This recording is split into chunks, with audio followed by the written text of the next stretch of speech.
here from Providence. Always get an awesome turnout for Providence. We've got 498 players. The density of really good players here is very high because we are here in the Northeast. So this is going to be a lot of fun to cover all weekend long. And you can see here round 2, the Duke, Wolchesky, we're underway. Windswept Teeth is how things will start. For Reid, he's got a Temple of Enlightenment. And I'm a big Providence fan. I'm a big fan of cities and areas that have a little brother complex because I grew up in New Jersey, which is the ultimate little brother complex in the United States. Very true. And, you know, the Boston to Providence parallel, very close to the New York City to New Jersey parallel. So I didn't really realize that people in Providence, I didn't realize how close Boston is and how much of an effect Boston has on this city. Yeah, no, it's like a small Boston satellite. I was wearing some Cleveland Cavalier apparel as the Cavaliers will be doing battle against the Boston Celtics in the playoffs, and a lot of people were not happy with my choice of clothing. Mm-hmm. Yeah, no, this is definitely, sports-wise, still a Boston town. Though everyone who did give me some harsh words admit they had no chance to win. Yeah. Which is correct, of course. So I'm glad that at least they're realistic. As here is the mighty Nyx Weaver. Reid going to take a look. We can do the same. Don't see this one very often. And it is just a one-of here in Wolchesky's deck. Reid's going to sacrifice a Flooded Strand here. Perhaps we'll see a counterspell for the Nyx Weaver. Looking for something that can counter this. Does not appear that he can counter on turn 2. He does have 2 copies of Last Breath in his main deck here. Anticipate as well, so he could have some plays. Well, here is Anticipate. So Reid will take a look at the top 3 cards. Take one of those with him. There is Nyx Weaver, the ability to exile itself to return target card from your graveyard to your hand. So kind of like a Den Protector, kind of like an Eternal Witness. There's a lot going on with that card.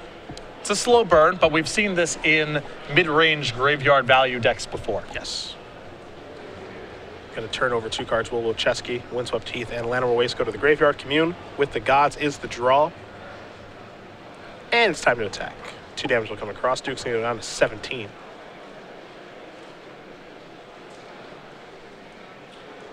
We have seen Wolchesky have quite a bit of success on the Open Series before and has won a Legacy Open in 2012 here in this building, as there is Tasigur.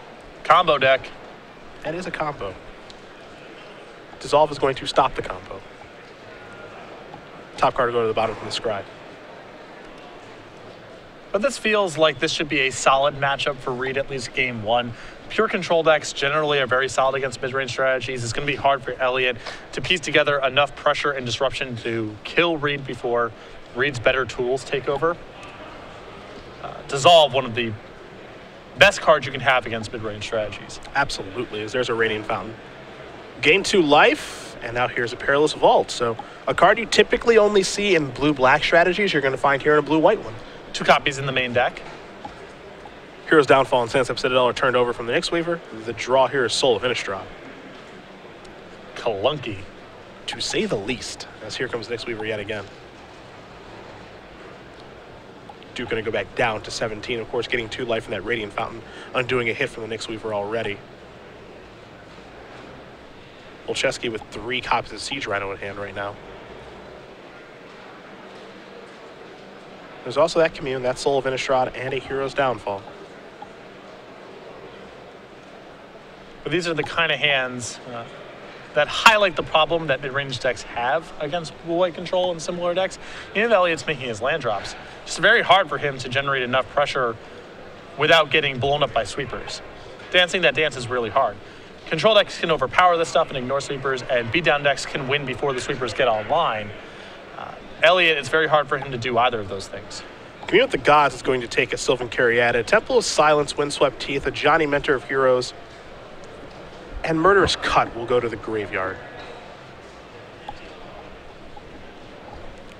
Here's an Anticipate. Perhaps Reid looking for a land to play this turn.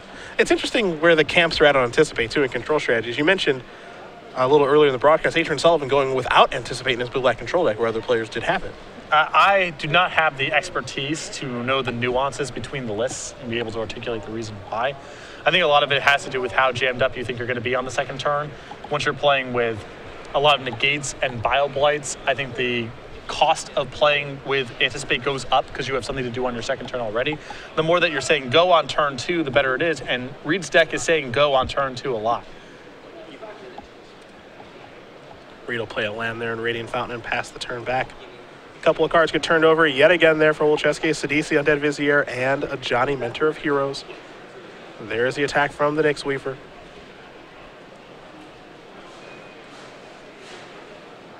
Temple of Malady is the land.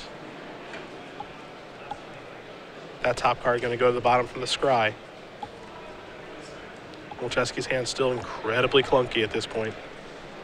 And this is the weird spot that these decks get into where Elliot knows he doesn't have enough pressure in play to win the game just with the Nyx Weaver. But he can't add so much to the board that he loses everything to the Perilous Vault. So he needs to add more without adding too much.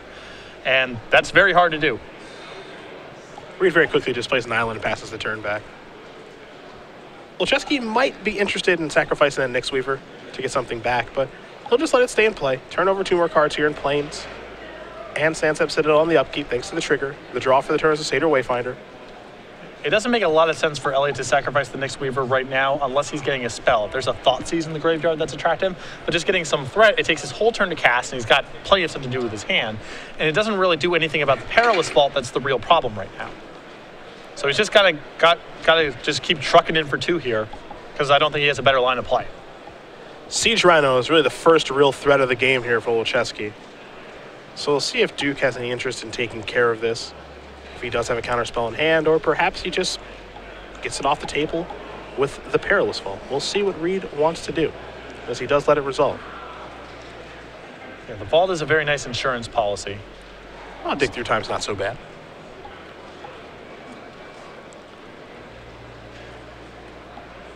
Take a look at those 7 cards. Of course, Reid will take 2 with him.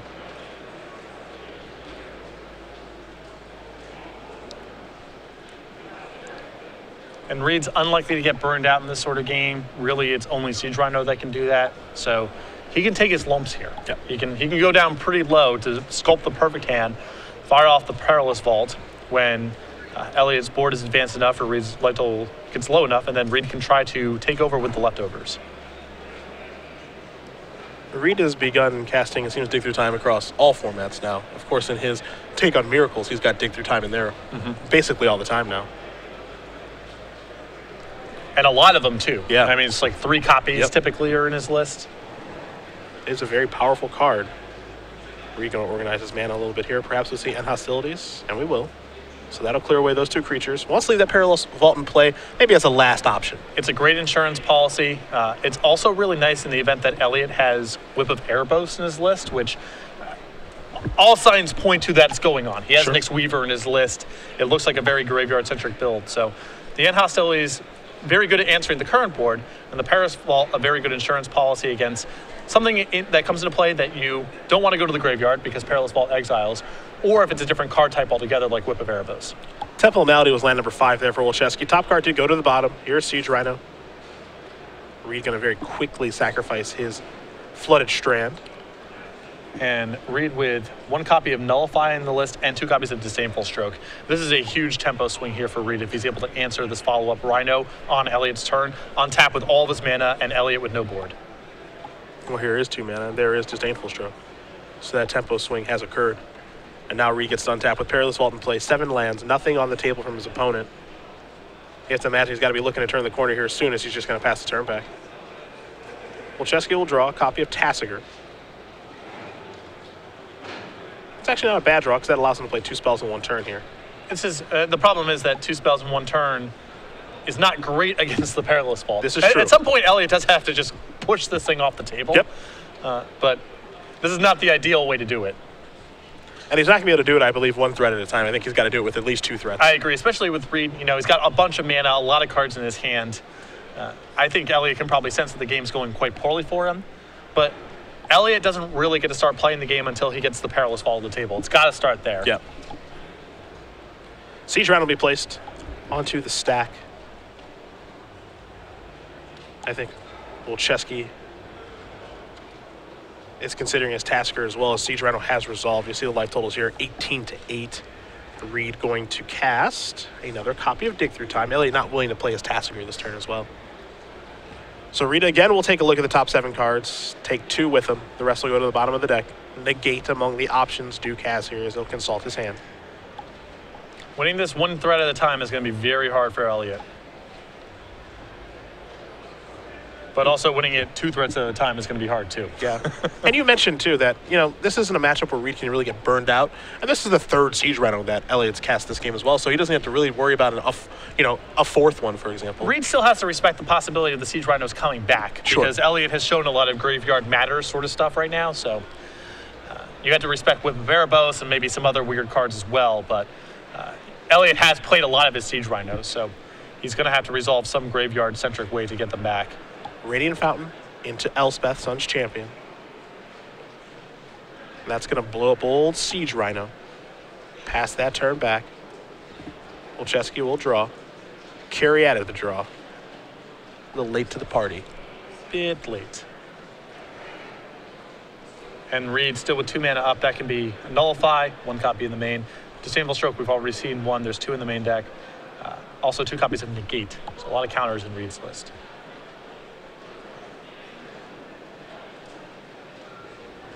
And now Wolchesky has to try to work through not only that powerful Planeswalker, but the Perilous Vault that's been there the entire time.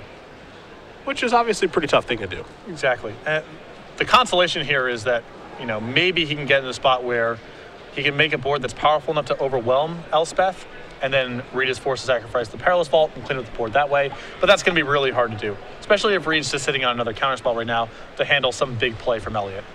Satyr Wayfinder turned over 3 copies of Coercive Crewfix and a Tassiger, so no lands there. Looks like Wolchesky's going to take 1 to play Hero's Downfall, and he will, to go after Elspeth. We'll see if Reid has some way to protect it. Or even if he cares to. I mean, Reid might just be saying, okay, that's fine. It still allows me to sit on Perilous Vault. Looks like it's worth a negate at least, but Reid could have also let that resolve even if he had a way to fight over it in his hand. Yep. 3 soldiers here. And then a passing of the turn.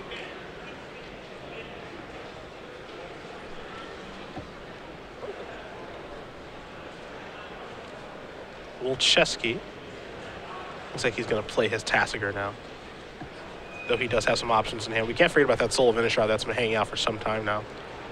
That might be the kind of card that forces Reid's hand with the Perilous Vault. Yeah, I suspect it's a little too slow to the party at this point. With Reid having looked at so many cards, I think it's reasonable that he's sitting on more counter spells, and it's going to take Elliot a lot of time in the event that he gets countered to get the cards back into his hand with the Soul Trigger and then deploy them efficiently. But it is one of the cards, just in terms of raw power, that might be able to catch him up.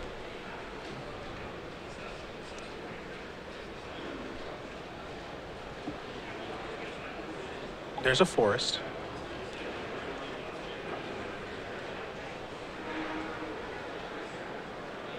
Reid going to sacrifice his Flooded Strand. Just another card in the graveyard for his dig through times. He'll get himself a Plains. Duke down to 9 here. Wolchesky at 17. So Duke has done a really nice job of stabilizing. And now he's looking to try to turn the corner and win this thing, while also making sure that there's nothing too threatening that Wolchesky can do. Reid going to organize his mana a little bit. Might be time for another dig, and it is. So he'll remove his Flooded Strand. A couple other cards here as well for the Delve on dig through time. Take a look at 7 yet again. Take 2 with him. And these are the spots that it's just so hard for mid-range decks to power through this. Yep. This is just a great demonstration of what control decks get to do, game 1 at least, against mid-range decks that don't have Thoughtseize.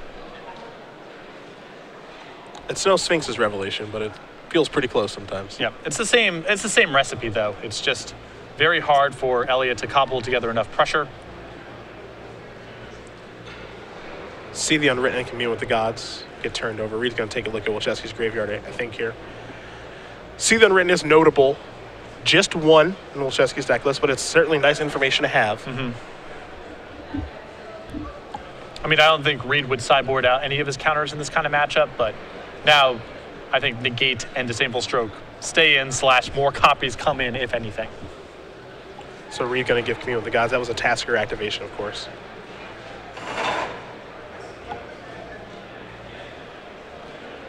Commune makes it likely that Elliot's going to flip over more dead weight to further blunt the impact of this Tassiger. Here is the Commune. You got a Soul, another Commune, an Urborg, a Sandstorm Citadel, and a Windswept Heath. It's also conceivable that Elliott's at risk of getting decked in this game, too. I mean, I think that Reid's likely to be able to win with Elspeth or something else in time, but Elliott has flipped over a lot of his deck, and he's very far away from being able to apply any sort of pressure to Reid. So that's another thing to look out for. It is certainly within the realm of possibility. Yep. I think just a handful of Dissolves and Elspeth is going to end up burying Elliott here, is my guess. But it's possible that Elliott runs out of the library as well. 3 more Soldier Tokens. Reid has 9 of those things in play, building towards an Elspeth Ultimate here. One thing you will not find in Wolchesky's deck is Bioblight. There are no copies of that card in the main deck. So we're going to start attacking here a little bit.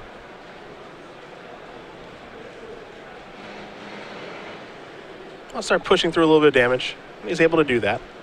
And Elliott can't really block in that spot with the Wayfinder because then the Tassiger activations get worse again. There's another piece of garbage for him to get back. We're going to get a Soul activation. And that will allow Wolchesky to bring back 3 copies of Siege Rhino. Wolchesky will draw. Temple of Maladies the draw. It seems like if Wolchesky gets against other Abzan decks, he's going to be really, really well positioned, actually, this weekend. I think so, too. His deck is just very poorly set up game 1 to fight the Dissolve matchup. There is Siege Rhino.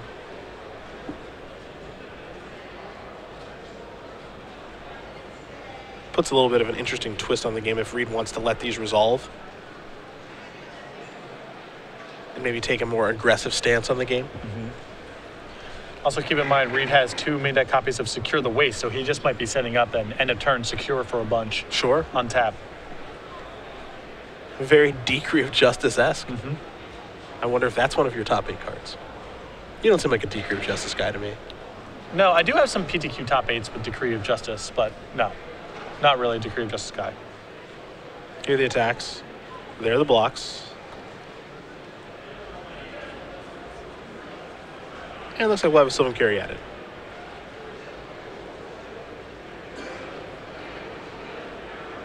You mentioned Secure the Waste. There it is. It's for a whole bunch. We're going to test the limits of how many Soldier Tokens we have available, yes, I think. We are.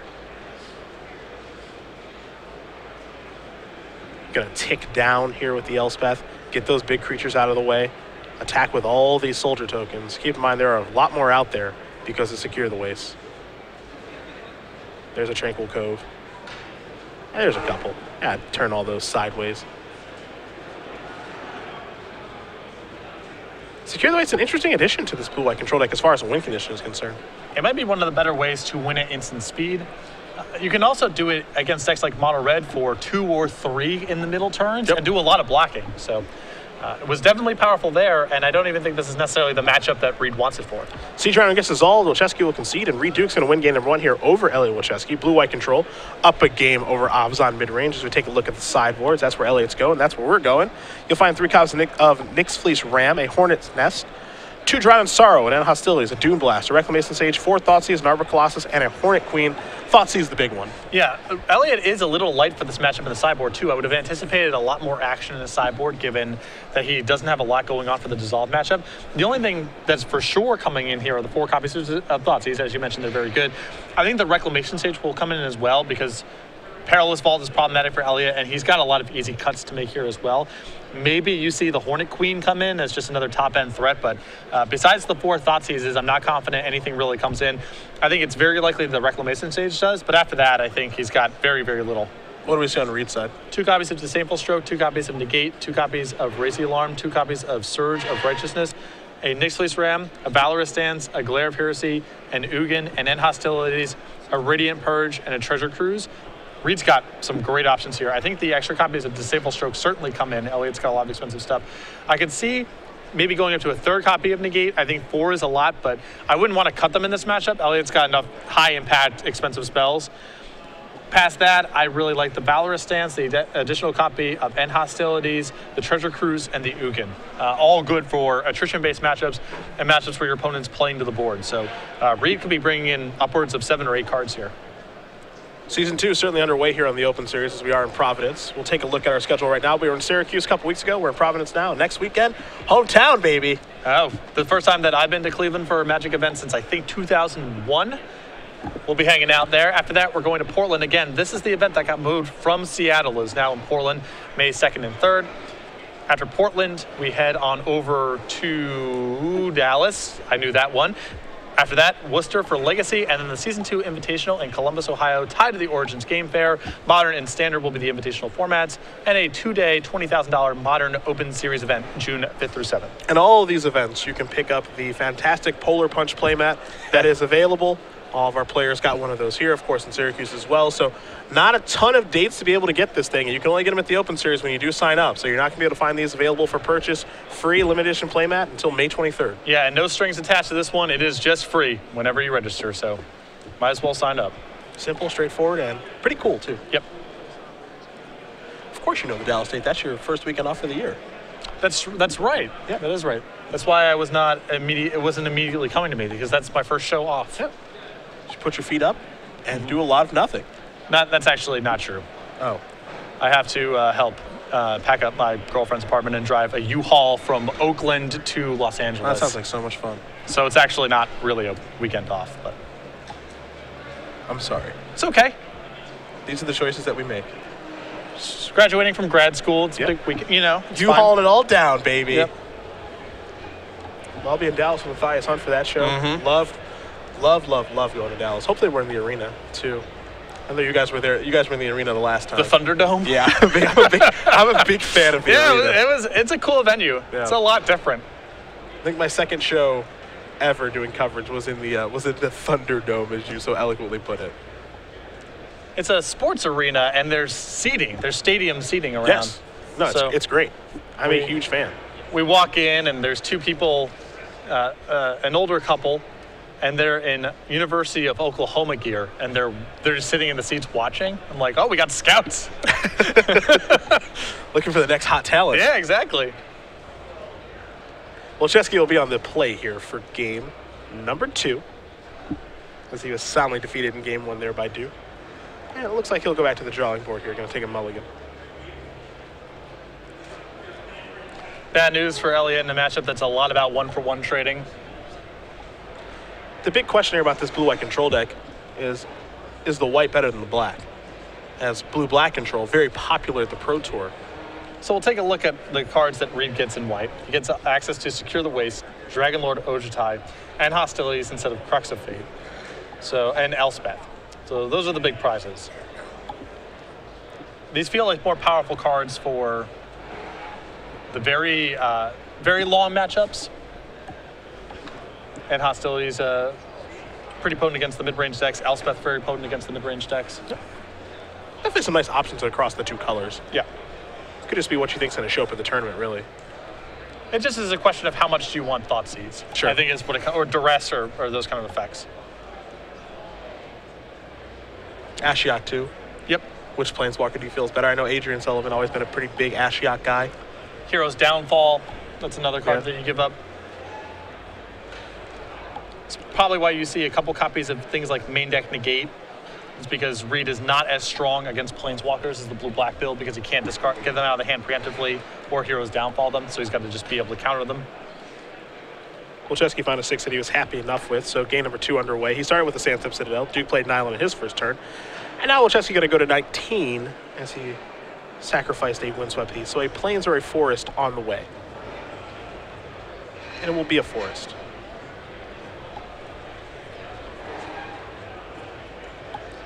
So we'll see what the turn 2 play will be. Wolchesky does have quite a few options in this deck with Carry Added, Sylvan Wayfinder, or Commune with the Gods. Commune with the Gods, it will be Nyx Weaver, Tassiger, Soul of Innistrad, Windswept Heath, and Thoughtseize are the 5 cards. The problem is all those turn 2 plays that you mentioned aren't really things that are impacting the board or pressuring Reid or attacking his hand. And this sets up Elliot for this kind of game where he's doing stuff, he's filling up his graveyard, it looks like he's doing powerful things, and then Disdainful Strokes and Dissolves eat up whatever his actual payouts are. Nyx Weaver was the selection off the Commune with the Gods. There is land number 3. Here's Nyx Weaver number 1. That'll resolve. We'll head back Duke's way. An island and a passing of the turn. Wolchesky will turn over 2 cards thanks to the Nyx Weaver Trigger. Arbor Colossus and Windswept Heath are those cards. The draw for the turn is a Plains. So if Arbor Colossus came in, I assume that means that Elliott's just got dead weight in his main deck, or feels that he has dead weight in his main deck, and just needs to bring in stuff, because this is not the kind of matchup you typically associate with Arbor Colossus. Yeah, he does have some stinkers in here. Hero's Downfall is okay. Murderous Cut and Silence Lures are pretty bad. Depends on his opinions on C, the Unwritten as well. It's a very expensive spell. Land number 4 will allow him to cast Siege Rhino number 1. We'll see if Duke has a counter spell for that or not. And he does with Disdainful Stroke. Reid will untap and take a draw. Land number 4 could be an island here, and it will be. He'll pass the turn back over to Wolchesky. Nyx Weaver Trigger will turn over a Temple of Malady and a See the Unwritten. We'll take a draw. It's an Urborg. So this is getting Elliott to a spot where he's going to be able to activate Soul of Innistrad very soon. Yes. And that is an important element for Elliott in the matchup. Is the one thing that allows him to really generate a source of card advantage that's comparable to what Reid does. But it is a very slow burn. Secure the Waste has been cast. 3 soldier tokens. I think we may see a triple block here as Nyx Weaver is a 2/3 after all. Now, Elliott does have the option of sacrificing the Nyx Weaver and get something out of his graveyard. Absolutely. I think this might be a spot where getting back Thoughtseize seems pretty nice. You can get back the Thoughtseize, Reid, then set up Soul of Innistrad. If Reid's hand's a little bit softer, there's only 1 payoff card, then you start recasting the Siege Rhinos. Could be really solid. The selection is Thoughtseize off the Nyx Weaver. There's Urborg. Here is Thoughtseize. See what Duke is up to. You got a Disdainful Stroke, a Dragonlord Ochitai, a Radiant Fountain, and Hostilities, and an Elspeth Sun's Champion. You'll note only 1 white mana in play right now for Duke. And I think that Elliott, he's going to be hard pressed to push through these white cards, even if he is able to activate Soul of Innistrad and get back some high impact cards. So he might just have to say, I hope that Reid doesn't draw double white for a while. I use Soul of Innistrad, get back some stuff, deploy it, and overwhelm Reid a little bit before he can find the second white mana.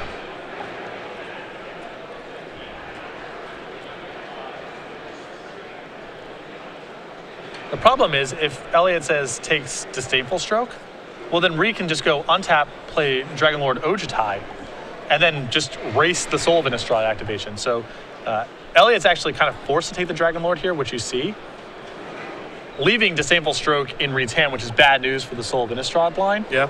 But Elliott might not just be able to beat Dragonlord Ochitai hitting him a bunch of times, so his hand's a little bit forced there. Now here's Tasigur. Able to play that and not take any damage thanks to Urborg. Plenty of cards, of course, to delve away. Radiant Fountain will enter the battlefield very quickly. Reid will gain 2 life. And he'll just pass the turn back over to Wolchesky. So Wolchesky will draw. Siege Rhino is what he's found.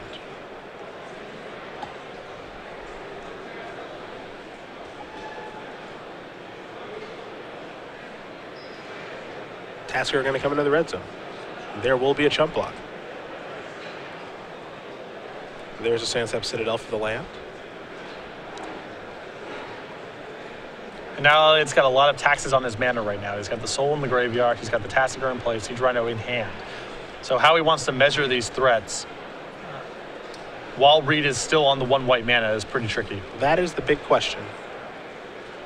Reid going to come in here, get a little chip shot in, pass the turn back. It looks like it will be a Soul activation. So he'll go that route first. Arbor Colossus, Tasigur, and Siege Rhino are the cards Wolchesky will take. Wants to clean up that graveyard too for Tasigur. Yep. Siege Rhino the draw.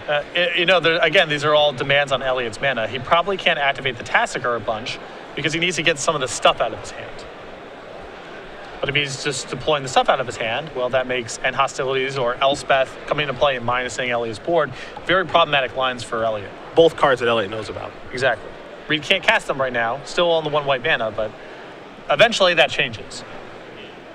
Siege Rhino. Gonna get hit with Disdainful Stroke. Card that Wolchesky did know about as well. All that information picked up thanks to Thoughtseize.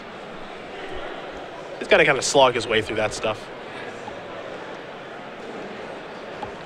Elliott's hand right now is very chunky. It's very hard for him to deploy multiple cards in a turn. It's not even clear that he wants to deploy multiple cards in a turn because of the sweepers that are in hand.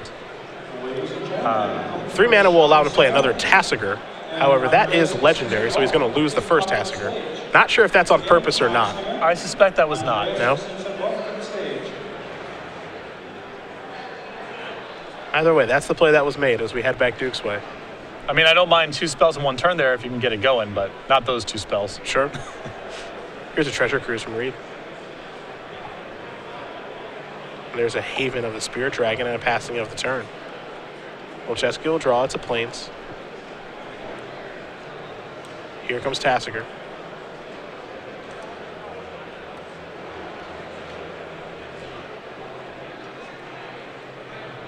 Reid will take that hit. Go down to 16.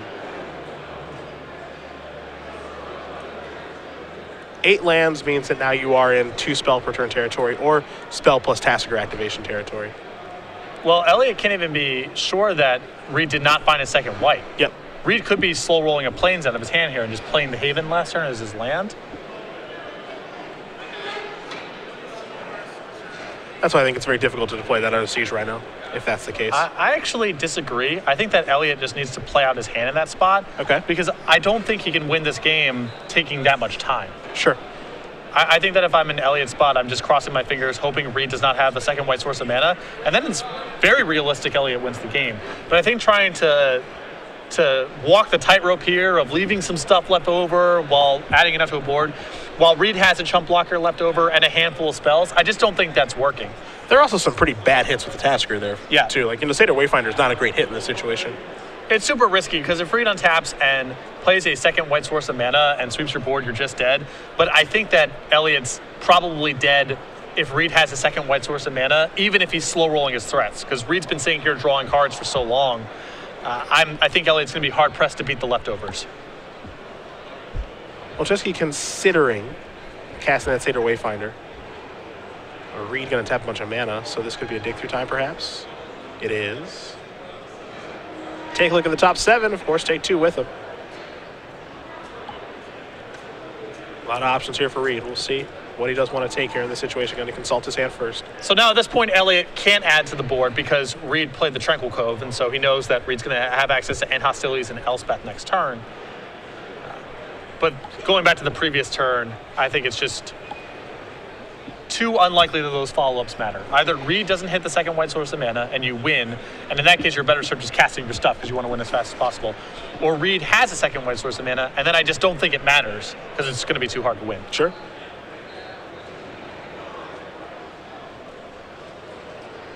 Two cards selected. 5 go to the bottom. Time to untap and take a draw. Looks like Radiant Fountain was the draw step for the turn. So now you're potentially entering, End Hostilities plus Dissolve as the turn. That's horrible news. And, or some variation of that, Disdainful Stroke, Nullify, what have you.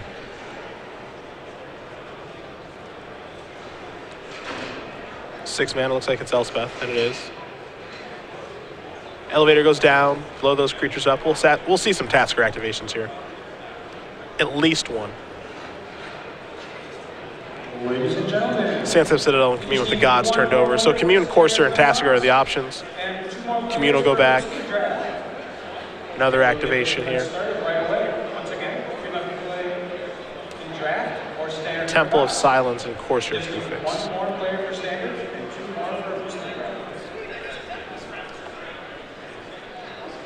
Courser will be added. And I think that Reid's happy to give Elliot anything that can't attack through Elspeth. Yep.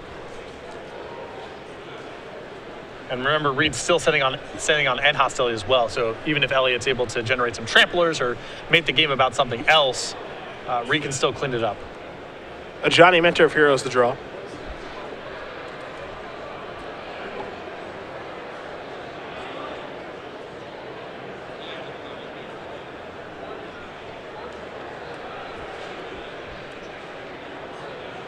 Here is 3 mana. Courser is where Wolchesky will start. Top card, Soul of Innistrad.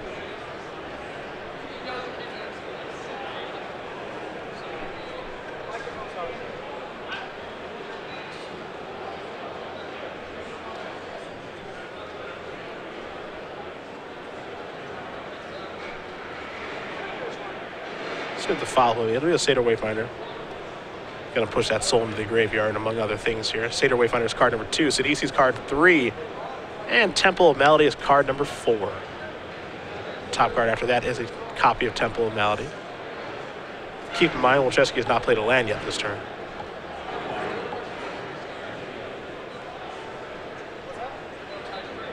So he will play the Temple off the top of his library. Trigger the Courser, gain a life, time to scry as well. So we'll see this card, which is a Thoughtseize. That's probably going to stay there. Yeah, that's Elliott's best card in this spot. His hand is chock full of threats. So being able to take out Reid's best defense or know where Reid's vulnerabilities lie, that's really important right now for Elliott. So I can't imagine that Thoughtseize getting scryed away. At this point, it might be really the only card Reid cares about as well, on the other side of the table. Reid might feel he can beat all the creatures. And most of Elliott's powerful cards here are so expensive mana-wise that Dissolves, Disdainful Strokes, and Negates are very effective. But Thoughtseize, very efficient. Elspeth ticks up, Soldiers in play. Radiant Fountain enters the battlefield as well. It's a little bit of life gained. Reid now will deploy Perilous Vault with the necessary mana to activate it. Yep. This is another part of the Vice script that Reid is setting up right now. And it means that it's still hard-pressed for Elliott to be able to, deploy enough stuff to threaten Reid while having enough left over to survive the sweepers. It's asking a lot.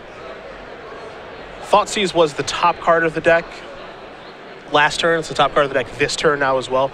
Reid going to dissolve the first Thoughtseize, but he also knows that there's probably another one coming next turn. No guarantee that Elliott casts it next turn, or perhaps he mills his way past it. We'll see what his actions are. But that first one was important enough, to counter. And I can't imagine Elliott rather giving up on Thoughtseize at this spot, because it is the only thing that he has really going on. A Johnny. He says that's fine. Yeah, Reid might say, well, I don't care about you putting counters on your guys, and if you're plussing a Johnny this turn, that means you're probably not drawing a Thoughtseize. This is true. This also just gets chewed up by the Perilous Vault, so... Doesn't really care too much about that, it seems. Yeah. Let's say their Wayfinder's now 4/4. Here are the attacks. And Reid just got a double chump block. Doesn't even really matter where they're going towards his life total or Elspeth. He's blocking. Duke will untap. Time to take a draw. Looks like it was a Dig Through Time that he picked up. And Hostility still in the hand here for Reid. Perilous Vault in play. So he continuously has the ability to kind of sweep away these creatures. Johnny is a bit of a presence at this point, but I'm kind of with you. I don't think it has a huge effect on things for Reid's decision making. Reid does not have to answer this immediately. He can probably squeeze a little bit more out of Elliott here before having to do anything with the Ajani. Because within Hostilities in hand and the Perilous Vault in play, he can contain most of what Ajani can produce. And he doesn't really have to care about the ultimate very much as well. He can win through that thing. He can deck Elliott or go ultimate with Elspeth and generate a bunch of tokens. There's no rush for him to get Ajani off the board. He can take his time. Dig Through Time here for Reid. He's made his selection. That means 5 cards go to the bottom. 2 are in his hand now. Elspeth going to take up 3 more Soldier tokens. And he's happy to pass the turn back over to Wolchesky. Thoughtseize the draw, Satyr Wayfinder on top. Wolchesky last turn let out with Thoughtseize. We'll see if he does so again here. This would also be a really good spot for one of Elliott's. If he brought in the Reclamation Sage in his sideboard, that would be very potent here as well. Because a lot of what Reid is doing here is leaning on the fact that he has Perilous Vault as a catch-up in case things get too bad. So if Elliott blows that up, all of a sudden, Reid's game plan might go down the toilet a little bit, depending on how much he's leaning on the Vault. You saw the Temple put the top card to the bottom. It was a Satyr Wayfinder, so now the top card of the deck is a Windswept Heath. Wolchesky's hand there with Arbor Colossus, Commune with the Gods, Satyr Wayfinder. That Thoughtseize, which is clearly very important, and a Siege Rhino. Looks like it might be Siege Rhino time. It is.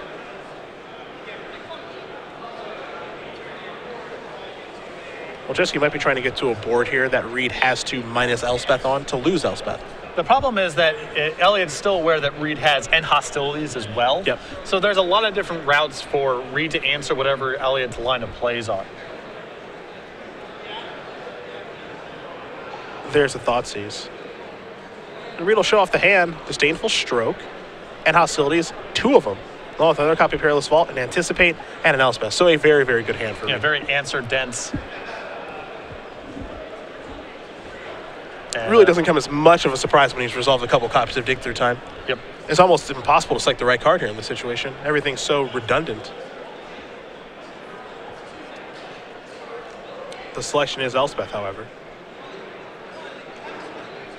If he's selecting Elspeth, I think that implies Elliott feels that he can remove the other Elspeth from the table. Because it doesn't really make much sense otherwise. Sure. But I don't know if that's going to be happening unless Elliott's planning on deploying so much to the board that Reid is forced to use the Perilous Vault. But with 2 copies of end hostilities in hand, that feels unlikely. A Johnny activation distributes some +1/+1 counters across Wolchesky's creatures. Quick blocks there from Reid. Again, chump blocking no matter where it's attacking. That is a Commune with the Gods. A couple of cards here. I was a little interested to see the distribution of counters in that spot from Elliott rather than just looking at cards. Because with the Siege Rondo being deployed, Reid probably just has to cast end hostilities next turn regardless. So I don't think you're really getting much that turn because Reid can chump block your non-tramplers like he was probably going to do anyway, untap and hit you with end hostilities. Anticipate is done resolving there for Reid. So he'll take a draw.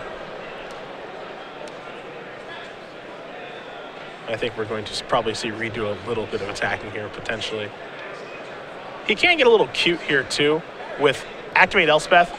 Elspeth activation on the stack below Perilous Vault. So then he gets to leave the 3 soldiers behind. That's what we're going to see. So he clears up the entire board. Pretty adorable. It's a cute play. You ask me. And now he's got mana up to counter some spells that he may deem relevant.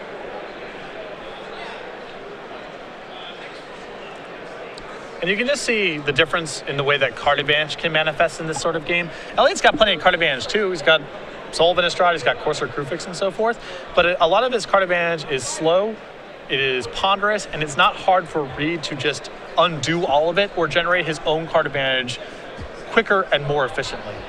So Elliott has, technically 3 for 1 once with Soul of Innistrad. He can do that again.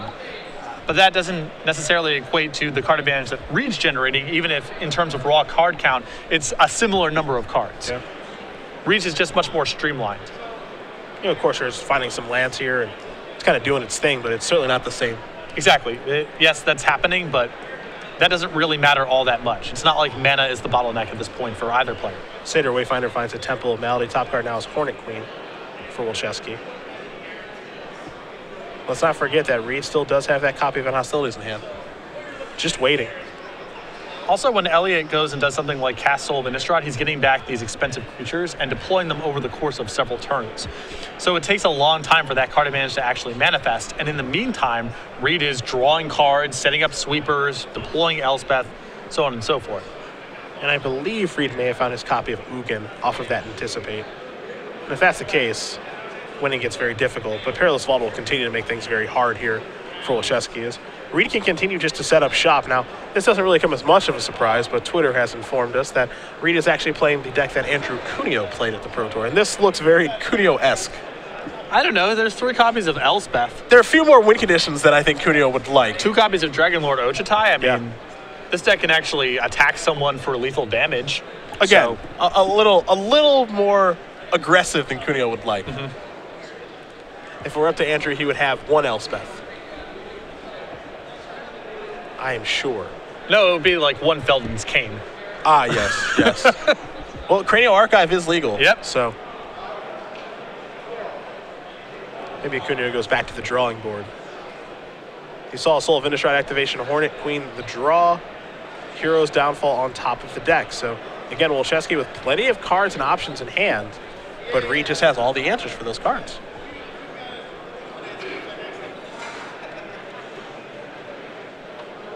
There's Sidisi.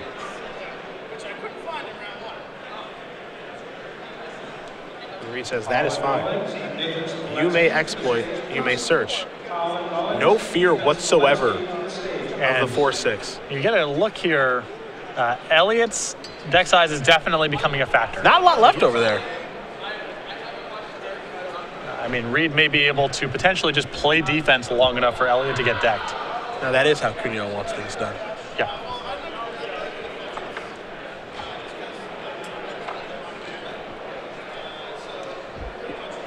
And even Wolchesky right now actually having some difficulty selecting an option. He's just going to go with Siege Rhino. Perhaps Reid aware that, hey, what's the worst that you could do? If it's a Siege Rhino, I don't care all that much.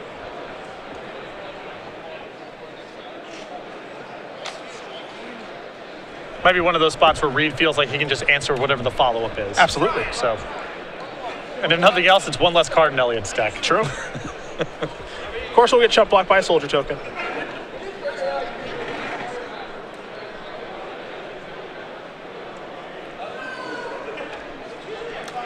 Also, if I got the correct look, I think Elliott did not bring in his copy of Reclamation Sage, which means his Perilous Vault is just going to be a thing. It's just going to be there causing problems the entire time.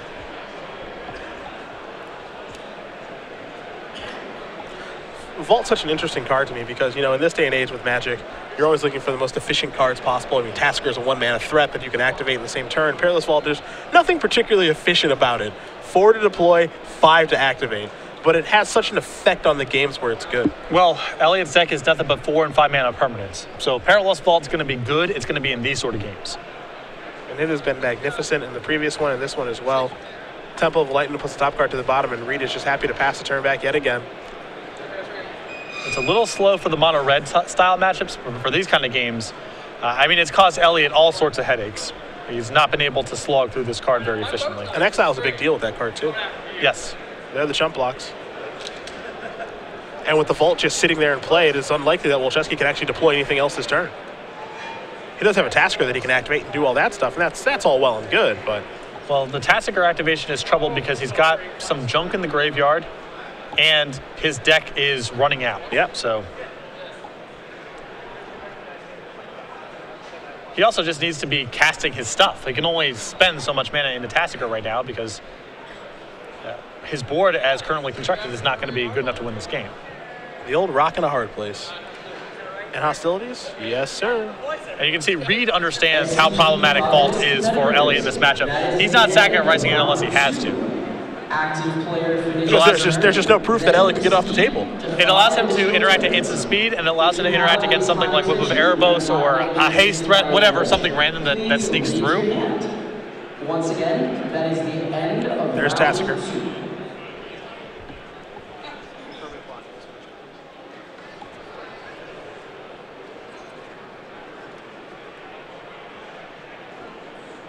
So he'll delve away a bunch of cards. Wants to leave Thoughtseize down there. That one's pretty important in this matchup, especially if we can get it back.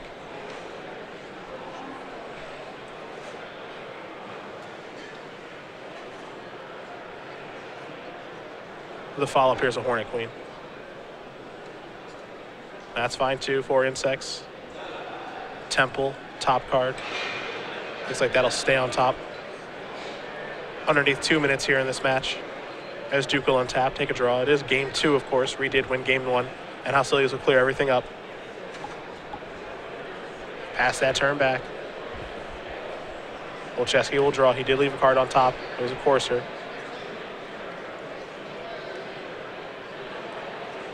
He'll deploy that Courser. Take a look at the top card now. It's a Forest.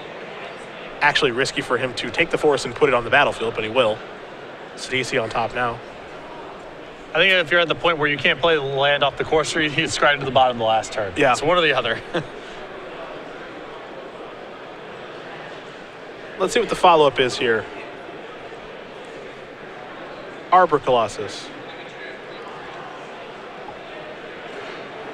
Reid with a few cards in hand here. See if he wants to fight over that. He won't. He'll untap. Perilous Vault still in play. He'll draw. Looks like he's saving the counter spells for the Siege Rhinos that he knows about. Yeah, Reid's at 7, so his life total is an issue here.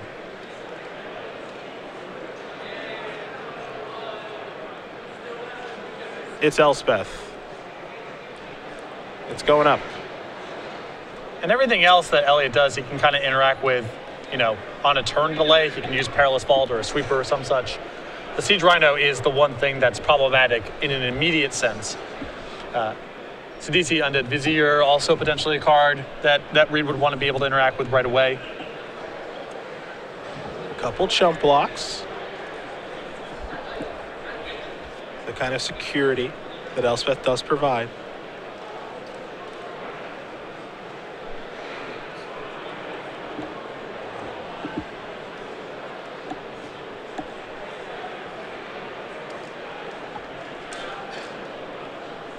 Wolchesky. A lot of expensive threats to play. Sidisi, Soul of Innistrad among them.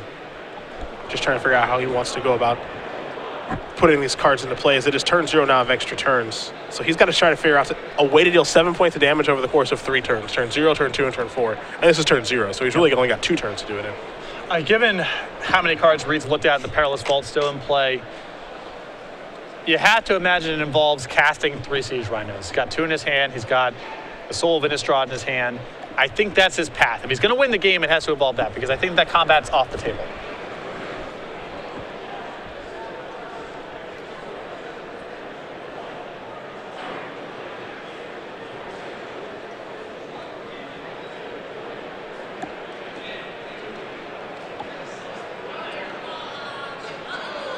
There's Siege Rhino. That's in. Well, Jesse's life total, him getting life, doesn't really matter. No. Reid losing life, that does actually matter. So he's down to 4.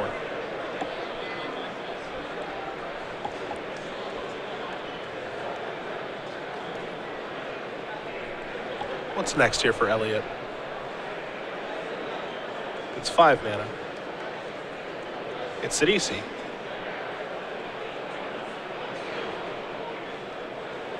With 4 mana left over to cast a Siege Rhino.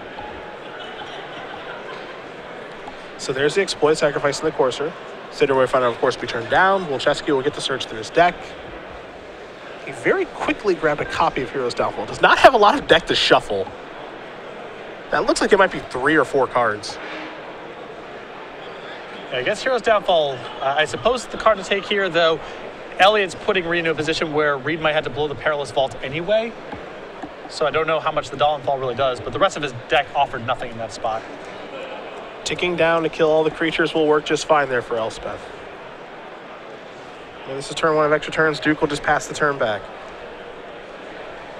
All players in There's the draft Downfall. number 2, please. And I think that if you were going to take a Downfall there with Sidisi, you had to Downfall this Elspeth before Reid gets to... I think so too. That was a little strange. You might be able to get a Perilous Ball activation out of him, and then at that point, a lot of other cards are freed up to potentially have an impact on turn 4, your random creatures. It's unlikely, but that sequence was not particularly tight from Elliot.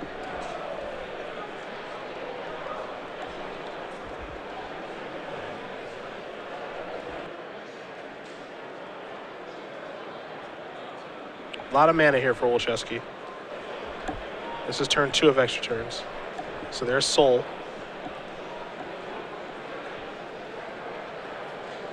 Reid says that's fine. And Wolchesky just has to pass because he wants to be able to activate Soul as well. Turn 3. Temple, top card. Becomes bottom card. Pass it. Reid just doing nothing. Just answering his opponent, that's it. He's at 4, which is really important because that means that it requires a second Siege Rhino to get the job done. He has a chump blocker in play for the Soul of Innistrad and a Perilous Vault, so he doesn't have to worry about getting attacked to death. Yep.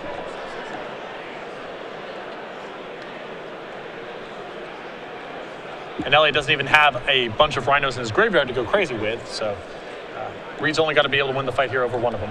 It's turn 4. This is the turn that Reid's got to make it through. He makes it through this one, he wins the match. A giant of the draw. Completely irrelevant. The attack will get stuffed here in just a moment, I imagine.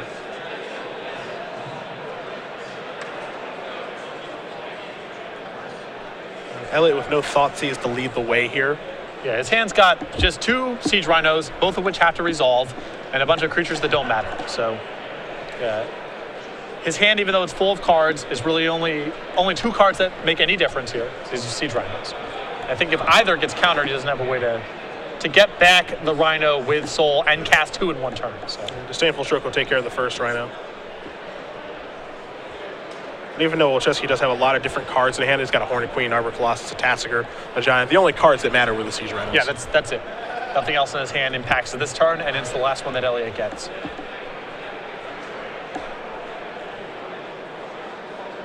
So Wolchesky's going to look over some things here and see if there is a way for him to potentially win this game. You know Reid's going to block. Yeah, I guess Reid saying no block is a way out. That's an out in this situation. Now I think there's nothing to do. Surprisingly, that did not occur. Reid did see the block.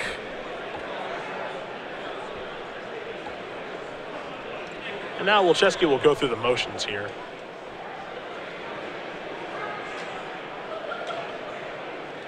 And we might see another Soul activation.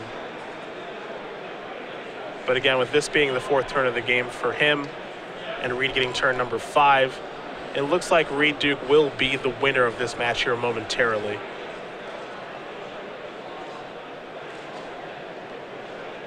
Looks like there's another Siege Rhino. And he says, that's fine, I'll go to 1.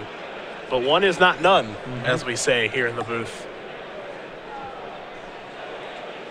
So Wolchesky will have to discard. Reid will untap. He'll blow his Perilous Vault, all that jazz.